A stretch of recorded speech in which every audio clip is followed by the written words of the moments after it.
Oi, quarto ano, tudo bem com vocês? Vamos estudar um pouquinho de ciências hoje? Então vamos lá. Lápis e borracha na mão, unidade 4, nós vamos da página 22 até a 29, tá? O título dessa unidade é Em Busca de Equilíbrio. Então vamos lá. Então, quando a gente fala que o meio ambiente ele é naturalmente equilibrado, página 24, né? Significa que todos os elementos da natureza, de alguma forma, estão o quê? Conectados. Tanto as cadeias alimentares, que nós já estudamos, as teias alimentares, todos eles são ótimos exemplos de como os seres vivos podem se conectar. Lembra que eu falei que eles também transmitem energia um para o outro nessas cadeias, né? Além disso, não podemos esquecer dos elementos sem vidas. Então, temos os elementos bióticos, que são os seres com vida, e os abióticos, que são água, ar, solo, luz e os minerais, que têm fundamental importância para a nossa manutenção. Então, nós, né, temos conexão tanto com seres vivos como não vivos, mas todos são indispensáveis para a nossa existência, tá joia? Cada região do planeta, acompanhe aí na sua apostila, tem características específicas e é habitada por certos grupos de seres vivos.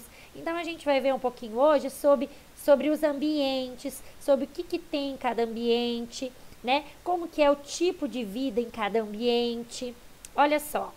Então, na sua página 24 tem essa imagem, ó. É o que? É uma floresta, né? O que tem dentro de uma floresta? Tem vários tipos de animais. Tem onça-pintada, tem macaco, tem pássaros, tem uma infinidade de plantas, né? Tudo isso vive como? Dentro do mesmo habitat, não é verdade? Então, olha só, o outro exemplo. No deserto, aí vai ser outros tipos de animais, vai ser um outro tipo de clima, um outro tipo de vegetação, né? Olha essa imagem na sua apostila. É uma vegetação rasteira e ela é rara. E os animais adaptados à falta de água, porque você sabe que no deserto, né, há uma escassez de água, né? Então, quem que vive lá? Lagartos, inhamas, né? E certas aves, ilhamas, perdão. São típicos desse ambiente. Certo, quarto ano? E na neve, quem que vive na neve? No Ártico, a neve toma conta da paisagem. Então, lá não tem uma vegetação verdinha como a gente vê, né? Animais de coloração clara e de muitos pelos. Por que será que esses animais têm tanto pelo? Para aguentar, né, o clima frio dessa região. Como os coelhos, como raposas, ursos, todos eles são comuns numa região mais fria, na neve. Então, agora a gente vai fazer junto o jogo rápido da página 25. Pensando em tudo isso, pensando no ambiente, nos tipos de animais, nos tipos de clima, nas regiões. Pega o seu lápis e vamos responder juntos. Olha só. Após observar atentamente as imagens anteriores, vamos conversar com a Pro, já que não dá para conversar com os colegas. Responda as questões propostas. Então, pensa comigo. Em sua opinião, os seres vivos retratados apresentam alguma diferenciação especial em virtude do ambiente em que vive? Então, pessoal, tudo é perfeito na natureza. Os seres vivos que precisam de mais pele para aguentar uma região mais fria, por exemplo, vivem nessa região. E assim, tudo vai se adaptando. Então, olha só. Sim, os seres vivos de ambiente desértico são adaptados à escassez de água e oscilação de temperatura. Muito quente durante o dia e muito frio à noite na região desértica. Os seres vivos de ambiente polar, por sua vez, estão adaptados a temperaturas sempre baixas, pouco alimento e quase nenhuma vegetação. Você sabe que os ursos, por exemplo, né, eles comem bastante em um determinado tempo e eles armazenam esse alimento por um longo período. Então, eles sabem que o alimento pode faltar, por isso que eles estão acostumados, né, a ter menos alimentos ali. Então, é assim, todos os seres vão se adaptando no meio ambiente onde eles vivem. Letra B. Na sua opinião, o que aconteceria se esses seres fossem trocados de ambiente? Será que um urso polar numa região desértica ia sobreviver? O que você acha? Eu costumo dizer que Deus faz tudo certo, né? Então, Deus fez cada animal para a sua região específica. O que ia acontecer? Provavelmente eles não conseguiriam se adaptar às novas condições de temperatura e de umidade, em virtude das suas características físicas, ou seja, aqueles que têm mais gordura, aqueles que têm mais pelo e etc. Ou ainda a falta de alimento. Imagina aqueles animais que comem bastante, que tem ali muito alimento na região onde eles moram e tem que ir para uma região que quase não tem. Então é difícil, né? Tudo é difícil de se adaptar. Então, cada um desses ambientes, acompanha comigo na página 26. E todos os outros que podemos encontrar no planeta Terra apresentam um equilíbrio natural. Ou seja, os seres vivos que ali habitam conseguem sobreviver por meio das relações estabelecidas entre si e com os recursos naturais existentes naquele local. No entanto, alguns eventos podem provocar desequilíbrios nesses ambientes, afetando as relações entre os seres vivos.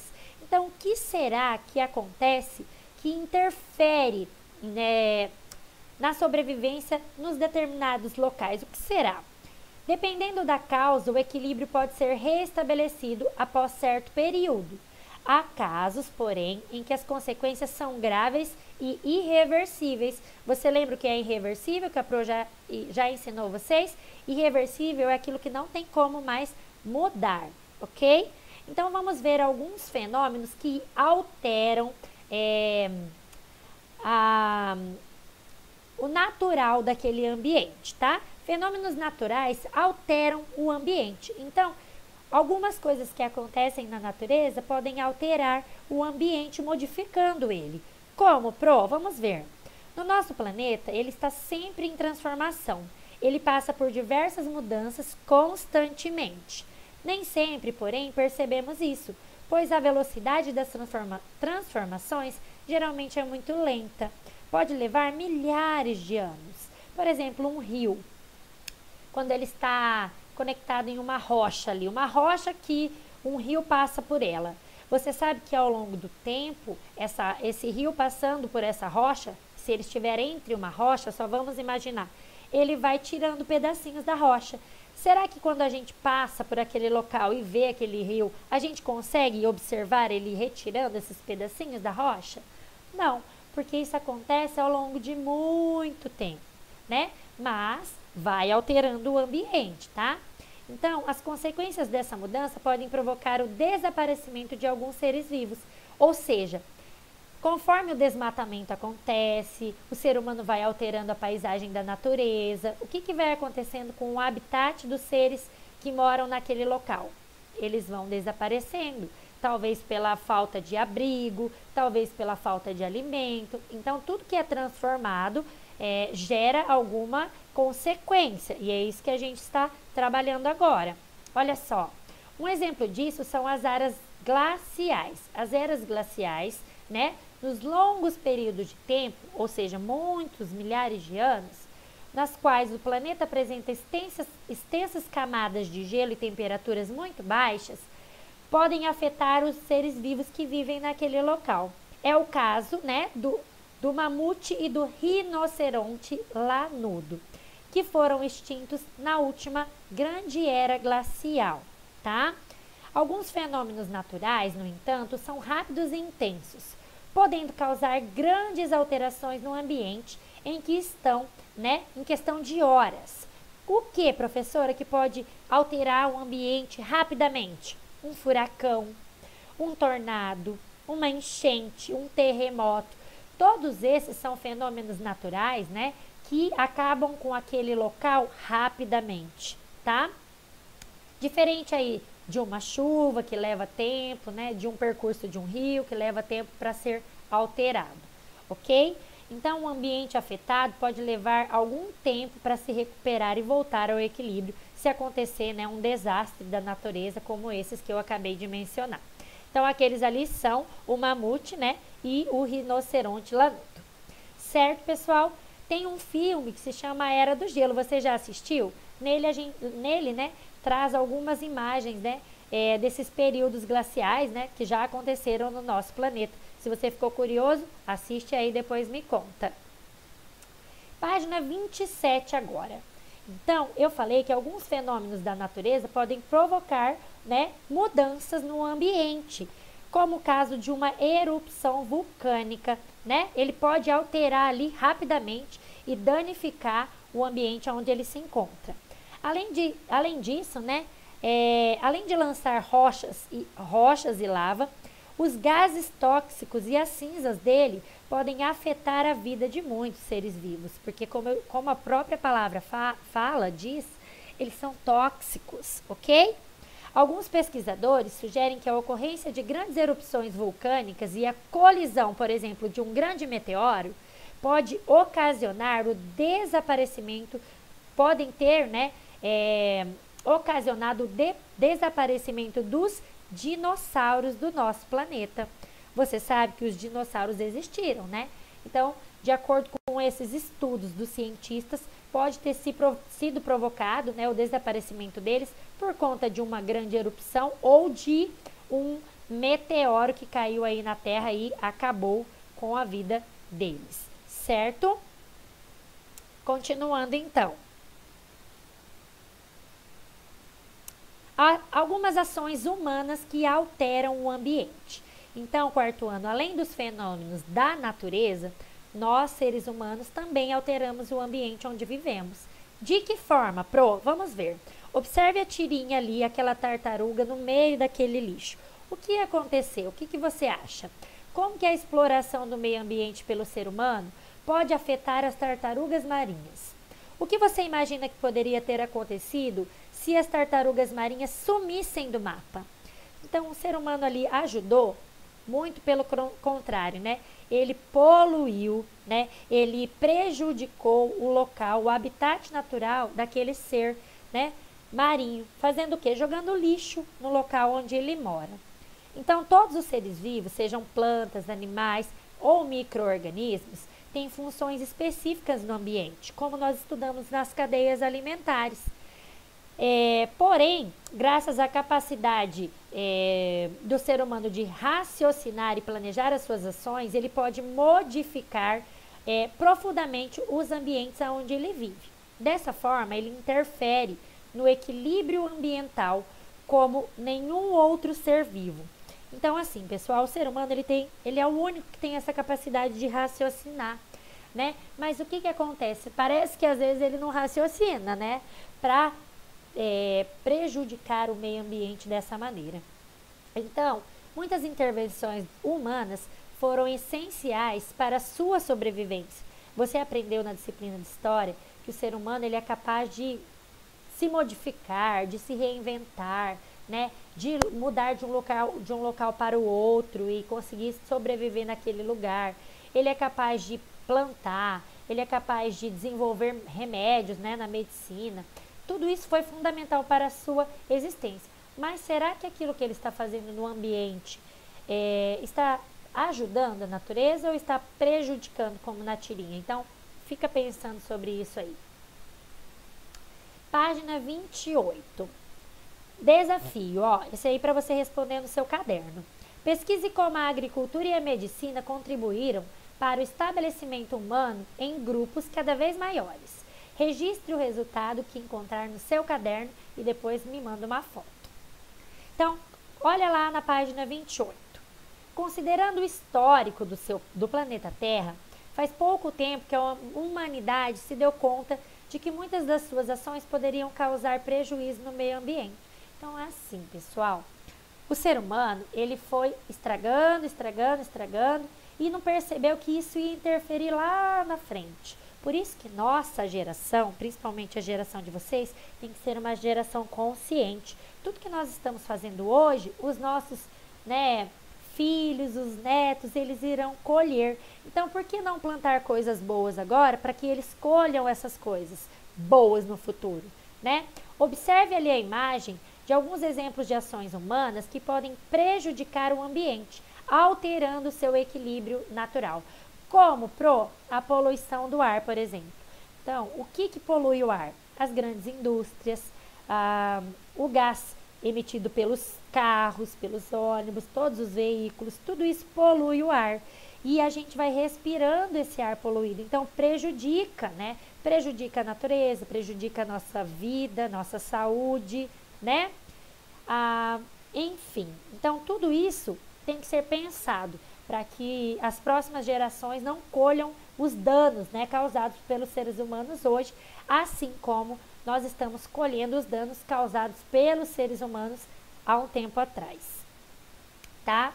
A água, você sabe que a água é fundamental para a existência, né, na nossa vida. 70% do nosso corpo é composto de água, mas a gente pode tomar qualquer tipo de água? Com certeza não, a água tem que ser limpa, ela não pode ser tóxica. E aí, como ocorre nessa imagem aí, se a gente jogar todo esse lixo na água, tem condição da gente tomar essa água? Não tem. Então, você precisa cuidar, né, dessa água para que tenha água, para toda forma de vida. Mas, Pro, fala que existe tanta água no nosso planeta, existe, mas nem toda essa água que existe no planeta, ela é possível de ser consumida, ok? Ela não é água doce, tá? E água potável. Então, o tratamento inadequado de resíduos sólidos, ou seja, jogar o lixo em local inadequado, pode causar problemas ambientais, como nas duas imagens. Isso é muito triste, né? Então, na página 29, temos uma outra ação humana que danifica o ambiente. O que, Pro? A derrubada de árvores da floresta. Derrubada o quê? Exagerada. O desmatamento excessivo. Porque, como eu falei, a gente precisa das árvores, precisa dos recursos que elas nos traz? Sim, precisamos. Mas o que a gente precisa fazer em contrapartida? Precisa plantar mais árvores, precisa retirar apenas uma parte, não pode devastar tudo de uma vez, porque senão o recurso acaba, né? Precisa preparar o solo para ele produzir novamente. Então, tudo isso precisa ser pensado. Então, olha que imagem mais triste, todo esse desmatamento aí nessa floresta, na sua página 29. Além disso, tá, um detalhe importante, a retirada de árvores, né, você sabe que a árvore transmite para nós o gás oxigênio, que é aquele que nós respiramos, ela pode deixar o planeta cada vez mais quente, porque se são as árvores que emitem o oxigênio, se você tirar, o que vai acontecer? Vai diminuir a quantidade de oxigênio e vai deixar o planeta cada vez mais quente e com o ar mais poluído, tá bom? Outra coisa, a caça. Então, caçar para se alimentar é uma atividade realizada pelos seres humanos desde o surgimento do planeta. Ok, nós precisamos e utilizamos, né, na cadeia alimentar mesmo, os seres vivos, outros seres vivos para nos alimentarmos, certo? Porém, a gente tem que fazer com equilíbrio. Como assim, Pro? Ó, a caça e a pesca predatória, que é assim, naquele período que não pode caçar e não pode pescar, nós temos que deixar o ambiente adequado, deixar os seres se reproduzirem, passar o período, né, para que eles se reproduzam novamente e a gente consiga novamente se alimentar deles, porque se a gente não deixar eles se reproduzirem, por exemplo, vai ter mais animais para a gente se alimentar deles depois? Não vai ter. Então, é necessário os seres humanos retirarem da natureza apenas aquilo que eles precisam e não além daquilo, respeitando o tempo de vida e as necessidades dos outros animais, certo? Então, a caça e a pesca predatória também prejudicam o meio ambiente, prejudicam a nós mesmos. Então, agora vamos responder comigo o jogo rápido da página 29. Cite 3 ações humanas que prejudicam o meio ambiente. Eu acabei de dizer várias ações, então responde comigo, ó. Algumas ações que afetam, né, que alteram o meio ambiente, ou seja, que prejudicam. O desmatamento excessivo, a caça e a pesca predatória, né? O que mais? Por quê? Porque tudo isso, por meio delas, os seres humanos retiram da natureza muito mais do que pode ser reposto. Então, coloca aí desmatamento, caça e pesca predatória. Se for necessário, pausa esse vídeo. Pausa o vídeo e depois dá continuidade, tá bom? Agora é o momento para você relaxar, profala bastante, tem bastante conteúdo nessa aula. Toma sua água.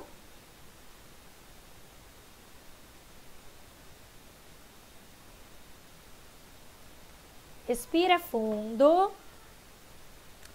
Relaxa um pouquinho para a gente dar continuidade. Agora a tarefinha de casa, o que vocês vão fazer? Vocês vão fazer a leitura da página 30 da história do Dodô, tá?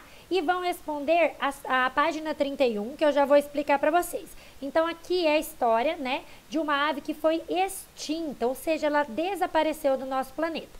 Vocês vão ler a reportagem e vão responder as seguintes perguntas da página 31. Ó, continuação. O que as ações humanas podem ter contribuído para a extinção dos dodôs? Então, após ler o texto, responde essas perguntas. A número 2, por que os animais exóticos levados à ilha tornaram-se uma ameaça à existência dos dodôs?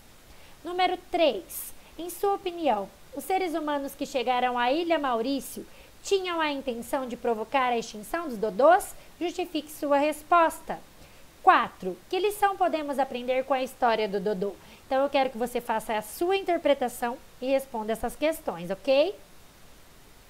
E também a tarefinha, a página 38. Pensando em tudo isso que nós estudamos, sobre o ambiente, sobre as alterações do ambiente, o que modifica o ambiente, você vai assinalar na número 1 as alternativas que apresentam as ações humanas que contribuem para a preservação do meio ambiente. Então, o que o ser humano pode fazer para contribuir para a manutenção, né, para a preservação do meio ambiente? Depois, número 2, você vai ver a charge. Você veio do lixão? Ele diz, não, vim da praia. O que será que eles estão querendo nos dizer com essa imagem? Olha como que ele voltou da praia. E aí você vai responder, em sua opinião, quem é o responsável por toda essa poluição? Que elementos presentes na charge estão poluindo as águas do mar? Como você acha que eles chegaram até a praia? C. Em sua opinião, como a poluição dos mares, oceanos, rios e lagos pode afetar a vida dos seres aquáticos? Considere em sua resposta as questões referentes à cadeia alimentar e do ambiente. Vai responder a número 2 de acordo com essa charge. Certo, meus amores? Então, por hoje, essa é a nossa aula. Em seguida, eu vou voltar com as respostas, né? Com a correção dessas atividades. Não se esqueça, fique em casa. Beijo, até a próxima aula. Tchau, tchau.